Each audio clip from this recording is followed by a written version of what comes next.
Hey there, this is Ben from Benzo Chess with another video. Today we are going to talk about board vision, and this will be a two-part video that should be back to back. So we're going to go over the part one today of board vision, have a better vision overall on the board, and then we're going to have a part two series of the board vision. So this one today we are looking at more how we can plan out a safe route for checking the king, and how can we also plan on potentially trapping pieces just using board vision and calculating every single square that's on the chessboard. Just kind of like I have told you before, a lot of times before you make a move, you want to look both ways, or before you cross the street, you want to look both ways on the street and analyze the whole road. The same thing on the chessboard. Before you make a move, you want to look at the whole board. You want to kind of analyze, or not kind of, but actually analyze the whole board. Because this is very important to analyze the board before you make a move. It's important to think before you make a move. And this should help you. If you really go through this, this should help you today. So we're going to look at this first position here. It is white as the white bishop, and black has a king. Now here we're just looking at possibilities of how can we check the king. This one should be pretty simple. Anytime when I have a new position, remember to pause the video and then just analyze what it is. I might just give you a clue what we're looking for.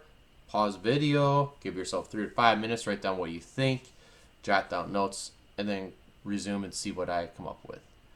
So here in this position, we're looking for checks, and we gotta see how many different squares we can safely check the king from.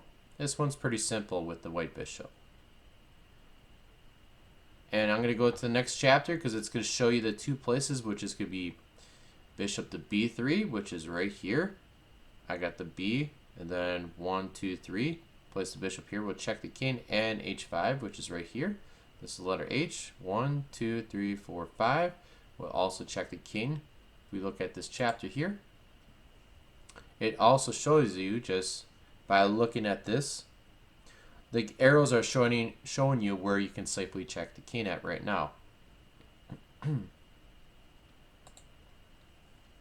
Now, once you start adding pieces, it gets a little bit more and more difficult. So just only 2 pieces should be easy to find something. Here we have to make more moves most of the time. Well, actually one thing is just cut out, because if you look at this knight now look for the only safe moves for giving a check. I'll give you a couple more seconds to figure this out. Otherwise, right now I'm going to just tell you right now that beforehand we saw it was b3 and h5. Pointing at the 2 squares right here and right here from the previous move or previous problem position. But now we added another piece. So with this piece, can we really still check the king right here safely? The answer should be no, because we have a knight here that can just go right there and protect it. And right here it just shows that bishop to h5 does give a check, but it does not check safely because the knight can just take away. The only safe square is b3, bishop to b3. Now when we go to the next chapter, we're going to see some more pieces. Let's add another knight and a pawn on here. Now, what is the safe way to check the king with our bishop? You can pause your video. This is going to take you multiple moves. So if you gave yourself so many free moves, what's the least amount of moves it will take us to get a check or check the king safely? So go ahead and pause, figure that out, write down, and let's see if you're correct. We are back, and now I'm going to show you what is the correct amount of moves. It should be total of 3. Now let's look at this next screen here. The only real safe place to check the king right now, as we can tell, is this square here, A2. It's going to take us a total of 3 moves to get there. Now, notice before our bishop cannot go to H5 because this knight covers it. You can try to go knight or bishop here, but you're just going to be most likely wasting moves. So here looks like it's just a waste of moves because there's really, you can go to other safe squares. They're not going to do anything. But the move is bishop to C2, B1, and then A2. Those are the safe moves, and it takes you 3 moves. If you give yourself 3 free moves, you'll get there. And this is part of planning, asking yourself, how long will it take me to get there? If we had a lot of other pieces on the board, you would look at something like this, and you will plan accordingly that you can get there in 3 moves, and hopefully, if things go right, you can get there in 3 moves, and hopefully you don't have to waste any other moves. So right now it's 3 moves based on the position. Okay, now with this position, we did add a rook, and actually we moved this knight here. This knight was originally right here, but we moved the knight here, so it's actually still covering H5. And with adding the rook, it's going to get a little bit more difficult because we are really trying to check the king. And we're trying to make as many moves on safe squares. So you got to find the least amount of moves to check the king for free without getting taken. So if you land on a spot where a piece can take you, you lose. But if you land on a safe square, you get a free move. I would think of it like that. So you can pause your video, see how many moves you can make it into checking the king for free without losing your bishop. So go ahead and pause the clock, try to figure out how you can get there. This is going to be very difficult. 3, 2, 1. Okay, we're back, and I'm going to show you the next screen, which I pre-labeled everything of all the attacking pieces and how to get to the safest spot. And this is the route you'll be taking. So it's going to take you 1, 2, 3, 4 moves to check the king. Last time we were, well, 1, 2, 3. Why not move to C2? If you look at C2, you actually have this rook here that's going to hit your bishop. So that's not a good move. And actually, if you land your bishop there, remember what I said? If you land in the square that a piece can take, you lose. So we only have these 4 free moves here, safe squares, to actually jump to 1, 2, 3, and 4.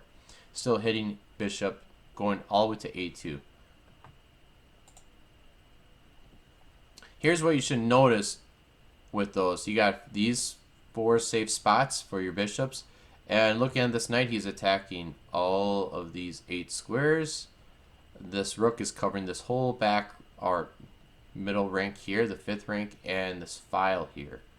So that's why there's a red circle here. This knight covers this pawn covers this spot. A lot of squares are taken up. More pieces you add, more squares are taken up. So here is also another one where we're trying to check the king for free. How many safe moves does it take at the least amount of moves to check the king for free without getting captured? So it's white to move. It's going to take more than 1 move. You can pause the clock and see what's your best route to safely check the king without getting captured. I'll give you 3 seconds to pause the clock. 2, 1, 0. Okay. So here, it should take you 3 moves to safely check the black king here. And I could draw the arrows here. This is number 1, number 2, number 3. Only because you're not getting captured on any of those moves here. Anything else, we will see on another screen where all the pieces are attacking. So that's the safe route, 3 moves to check the king without getting captured. Chapter 14 here is showing all the spots that are being hit. We got this light square bishop attacking everywhere. You can always pause and just look at the arrows, see what they're doing. Here's a dark square bishop hitting everything. Knight's attacking its 8 squares. When it's very mobile, it's attacking 8 squares. So like everything's getting hit. This file here is attacking this back rank, so that's why we can't just jump back here. If we jump here, we either lose to this rook or this dark square bishop. So that's why this green circle here, here, and here, it's 3 moves total to safely check the king. Now let's try the next part. Let's try some trapping. So we found ways to calculate how long it can take us to safely check the king on safe squares. So now we're looking at being on the other side. What are some things we have to worry about? Now, if it was white to move, white should be aware of potential danger that could happen. So white should be able to figure out how black can trap him. So if it was black to move, what would black do to trap the white bishop? I'll give you 3 seconds to pause and try to figure out what would you do as black. And remember, black is actually going down. Black is promoting this way. Remember, you see A here, and you see 1, 2. 1, 2, 3, and 4, if it's on your side, that means you're white. Okay? On the white side. Okay. So, try to figure out what would black do if black were to make a move. I'll give you 3 seconds of pause. 3, 2, 1. Okay. You should be back. The move that black can actually do to trap your bishop. If you look, your bishop is very mobile right now. It could jump way out here and be safe. And if you were white, if you're on the white pieces, you would jump over there so you don't get trapped. But on the other hand, the black pieces will actually just push its pawn. Once it's pushing its pawn, the knight's guarding the pawn. The pawn's guarding this square, and the knight's guarding this square. So that means once the pawn's pushed, this bishop cannot move. It is trapped. If it moves a square, it gets captured. If it takes a pawn, it gets captured. It's lost. So that's why white would want to escape before getting trapped. So going back one, you should ask yourself, what is my opponent trying to do? Well, you should notice that you could get trapped. So now, here it is again. We're going to get to the next position. So now you are white again with white pieces, and you have a queen. You are trying to actually trap the knight. If you look at it, actually I'll tell you in a second. I'm going to give you 3 seconds to pause video and try to figure out what can black do, what's black's threat, how can white stop the threat. 3, 2, 1. Okay, so now you should be on pause. I'm going to tell you the answer. Okay, so the correct move, well, we got to realize this knight's trying to jump here and here. Those are what black would do right now. Black pieces would do right now. So he would try to escape. But if he doesn't, well, going to the next chapter, our queen would jump right here to this square. Why? Because it's attacking the knight. And if you look at the red squares, or the arrows, it's attacking the 2 squares that the knight can jump to. And now, once you move your queen here, you're trapping the knight. So it's kind of good to see where the knight can go. It can't really go anywhere. If you move your queen here, it's trapped. So we're going to go to the next one. So this is the last puzzle of part 1 for board vision. So here you got to look at everything. You are white with white pieces. And you're battling against the black pieces here. So look for what's the threat. What is black trying to do right now? Black piece is trying to do. And what are you currently doing as the white pieces? So this is a good one. You should try to pause your video. Try to see everything. What you notice, just make notes, and then we're going to go over everything. So I'll give you 3 seconds to pause your video, try to figure this out for white, and what would white want to do right now. So 3, 2, 1. Okay, we're back. So here, looking at this from the white side, and let's look at everything that's going on. Let's first look at the black pieces. So the king here is kind of stuck because he can't go here because of the bishop. The bishop is attacking the square, so he can't go there. He cannot go here because the knight is attacking that square. You can't go here because the knight's also attacking that square. So the knight's attacking these two squares. The bishop's attacking this square. The pawn's blocking the king. So the king's kind of trapped in here. The king can't go here because that pawn's attacking that square. And the black pawn is blocking him in here, and the queen is blocking him here. So the king's kind of trapped in. And he can't take the knight because the bishop's protected. So he's all trapped in. And if it's black to move, well, black can't really do anything about any of these pieces other than the queen. What can the queen do? Well, first, this pawn is blocked by the knight. This pawn is blocked by this pawn. This king's trapped in, so it has to be a queen move. Where can the queen go to? It cannot go here because the knight is attacking that square. The bishop's attacking the square. The knight's actually attacking the square too, so it can't go here. And it can't go here because of the bishop. But what about this square? It looks like the queen can go to this square because that's safe. It looks like it can go to this square, and it can go to this square, giving check.